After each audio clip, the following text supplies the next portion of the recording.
Bayangkan saja, nah, di dalam lingkungan seni saja kita tidak diterima, apalagi lingkungan awam.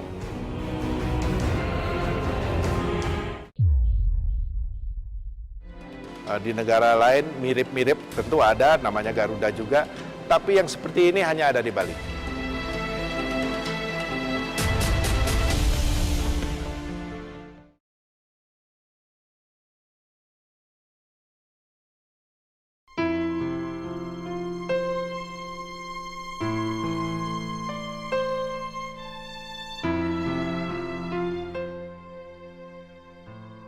Seniman kelahiran Desa Rajasa, Penebel, Tabanan, Bali, 14 November 1951 ini berasal dari lingkungan petani yang kesehariannya diisi dengan berbagai kegiatan selayaknya anak-anak desa pada umumnya.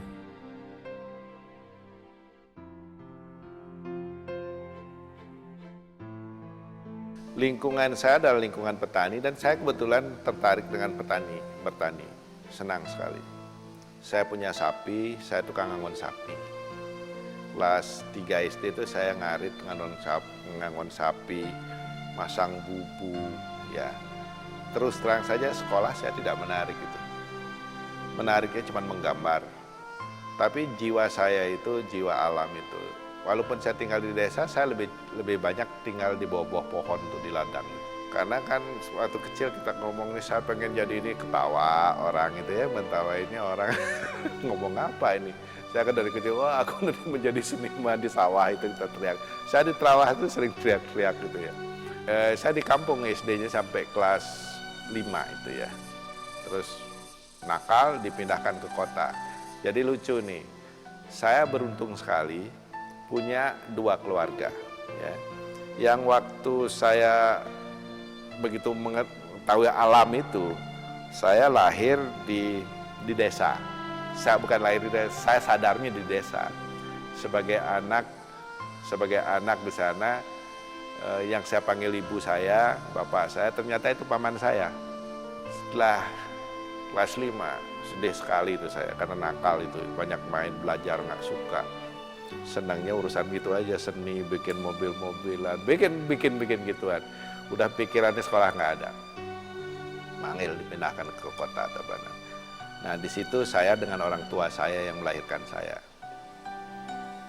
Nah karena merasa tidak adil saya meninggalkan orang tua saya di kampung.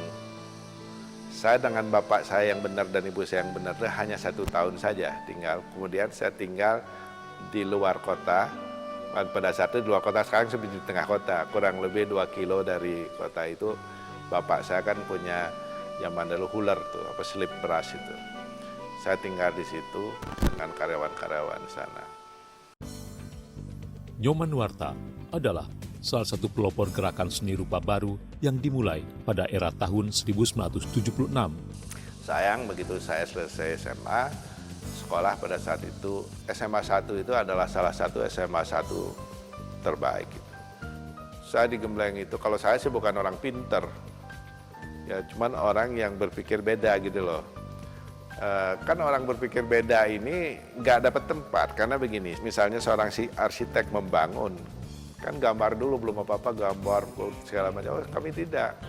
Tapi kalau patung, kita kan sudah punya teknologi sendiri, kalau memperbesar itu sangat mudah. Tapi waktu saya ITB pun teman-teman bilang, ini orang pemimpi juga. Ya, begitu. Seni itu adalah kebebasan buat saya, cara-cara jalan kebebasan itu, jalan kebebasan untuk berekspresi. Nah, kok kita batas-batas sendiri-sendiri, itu kan jadi lucu, bingung. Nah, inilah kita berontak. Lahirlah patung saya yang bolong-bolong tadi, pakai kawat lah. Ya, tapi dalam era itu kan siapa yang setuju? Ini pada saat itu dianggap nggak benar. Ya lulus saya juga cuma C loh. Ya pantas juga ini apa gitu ya. Tapi nggak salah dapat nilai itu. Yang penting kalau saya lulus lah gitu ya. Bayangkan saja, nah, di dalam lingkungan seni saja kita tidak diterima, apalagi lingkungan awam. Tapi anehnya kita ditanggapi oleh luar. Responnya itu dari Australia, dari Jepang, dari Prancis gitu ya. Nah kita jadi punya dianggap nih kita. Di dalam kita beranilah kita pameran. Pameran kita luar biasa pengunjungnya itu. Karena gagasan-gagasan baru dari bukan saya aja, dari teman-teman.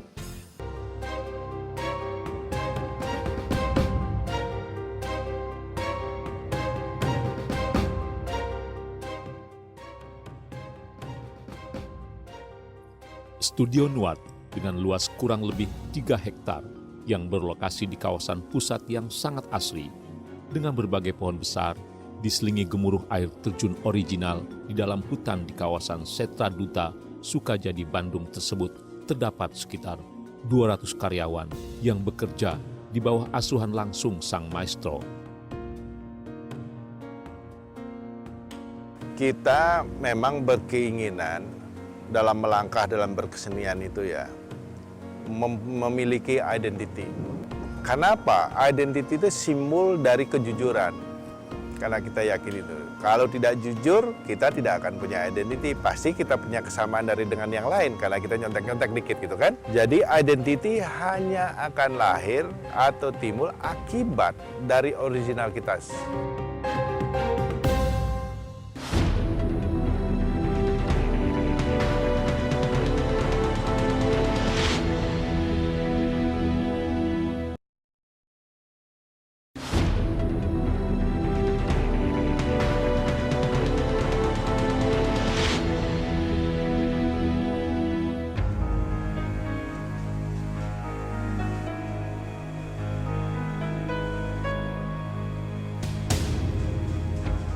Bermimpi besar seperti membangun patung GWK ini, ya, yang di belakang kita ini kan sebagian kecil. Kalau itu ditumpuk-tumpuk itu kalau Anda lihat cemara itu yang tinggi di belakang kita, itu tingginya 27 meter ya. Itu 27 meter masih kali 3 itu baru dapat ketinggian patung GWK yang sebenarnya. Ya. Nah, bahannya yang kita pakai, kita pilih adalah tembaga. Sayangnya memang kita di Papua itu, memang kita ada Freeport, penghasil tembaga. Tetapi begitu menjadi lembaran seperti begini, kita harus beli dari Jepang. Yang mahalnya bukan main. Kemudian kuningannya. Kuningan itu kan bahannya adalah tembaga juga. Dicampur dengan timah jadi kuningan, mungkin ada logam-logam yang lain dicampur, itu rahasia mereka. Itu rodnya atau kawat lasnya itu dari itu Jerman. Baja, nah baja ini memang produk lokal. Kemudian yang bekerja di sini banyakkan teman-teman kita dari Jawa dan Sunda, senimannya dari Bali. Kemudian barang ini nanti GWK ini kita bawa ke Bali, kita ekspor ke Bali. Teknologinya sebenarnya dalam pembuatan patung ini, karena sudah lama sekali, ini bayangkan kan dari mimpinya 25 tahun tuh, mimpi besar 25 tahun, kita juga sadar sekali bahwa tantangannya tidak mudah, tapi dalam hati kita sudah berjanji, karena kita yakini dengan keberadaan di GWK ini, kalau betul kita bisa wujudkan nanti berdiri di sana, saya yakin ada kebanggaan di hati anak-anak muda kita. Melalui perhitungan detil dan penanganan khusus yang tergolong rumit dengan melibatkan berbagai elemen bidang keilmuan, mulai dari arsitek, sipil, hingga ahli konstruksi baja, telah membentuk etos kerja para pekerjanya di tingkat kita tataran pilih tempatnya, profesional. lokasinya itu di tempat yang tidak mempunyai kepantasan untuk pertanian. Saya datang ke sana tidak seperti, kita kan bukan pengusaha, kita ini pematung. Tentu ngomong pematung itu tentu dasarnya budaya. Kalau datang kita tidak berbudaya, ke sana kan ngomong kosong. Kita pilih tempat itu tempat yang sudah sebenarnya rusak oleh tambang kapur. Saya datang ke sana, setelah tanah kita bebaskan, mereka takut sekali. Karena dia ngambil, saya mencuri kapur di tempat kita kan. Dia lari, saya panggil itu kayak burung dara. Kita datang, dia terbang. Sedih sekali, ini manusia. Ya. Sedih sekali, gimana saya bercita-cita memakmurkan mereka lebih dulu daripada saya. Kita sodorkan konsep GWK ini, masyarakatnya paling menerima. Ternyata itu masyarakat yang kita anggap pendidikannya paling rendah, di sana miskin, malah dia tuh yang paling mempunyai wawasan, ya kan aneh. Dia nggak menolak sama sekali. Yang menolak tuh orang-orang yang belajar itu, jauh-jauh belajar dari luar negeri semana.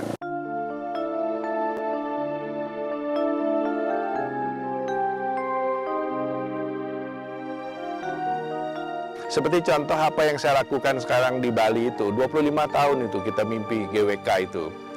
Bukan sekedar bermimpi bikin patung besar, jangan salah itu. Kita di sana sebenarnya ingin membangun suatu tempat yang saya sebut itu culture ground gitu ya.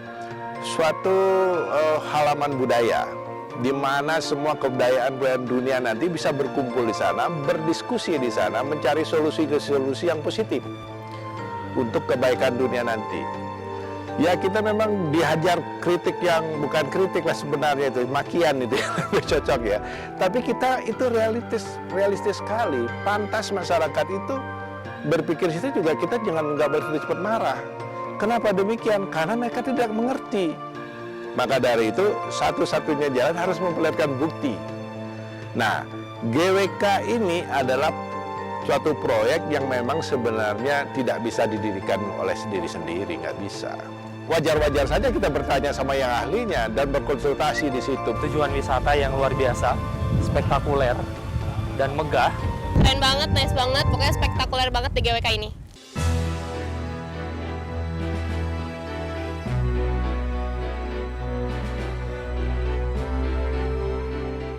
Saya punya pendapat dan kesadaran dalam kehidupan itu, yaitu kan kita hidup seperti spiral, berputar, kadang-kadang kita di bawah, kadang-kadang di atas, kadang-kadang di samping. Tapi sebenarnya kita tidak pernah dalam satu titik tertentu, tapi terus berputar seperti spiral obat nyamuk gitu loh. Ya, tidak pernah ketemu. Maka dari itu, kita jangan pernah berputus asa dalam menghadapi hidup ini. Karena putus asa ini berarti kita sudah menyelesaikan hidup kita, sudah tidak bisa kita bermimpi lagi.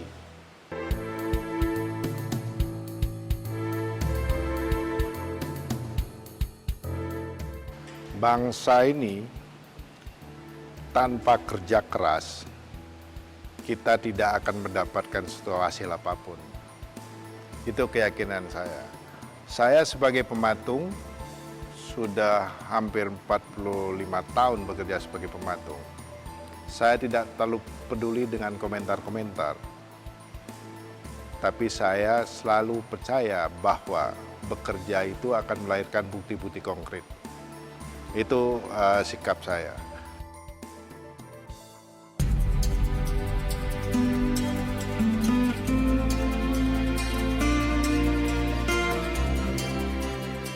Kenapa saya mengambil GWK ini? GWK ini Garuda Wisnu Kencana. Garuda ditunggangi oleh Batara Wisnu. Itu dalam kepercayaan Hindu. Ya. Wisnu adalah lambang dari kehidupan. Makanya sering disimbolkan sebagai air, ya, kehidupan. Kemudian Garudanya adalah lambang kesetiaan, dia mengabdi sebagai tunggangannya Batara Wisnu. Ini kan satu simbol, ya, simbol dari kesetiaannya terhadap alam. Kebetulan bentuk ini, pahatan seperti ini, menjadi suatu ciri yang sudah dimiliki oleh Bali. Maka dari pantaslah saya angkat ini menjadi ikonnya Bali supaya orang tidak bingung. Itulah sebabnya kita pilih model patung ini, karena kita anggap tadi itu orisinil. Di negara lain mirip-mirip, tentu ada namanya Garuda juga, tapi yang seperti ini hanya ada di Bali.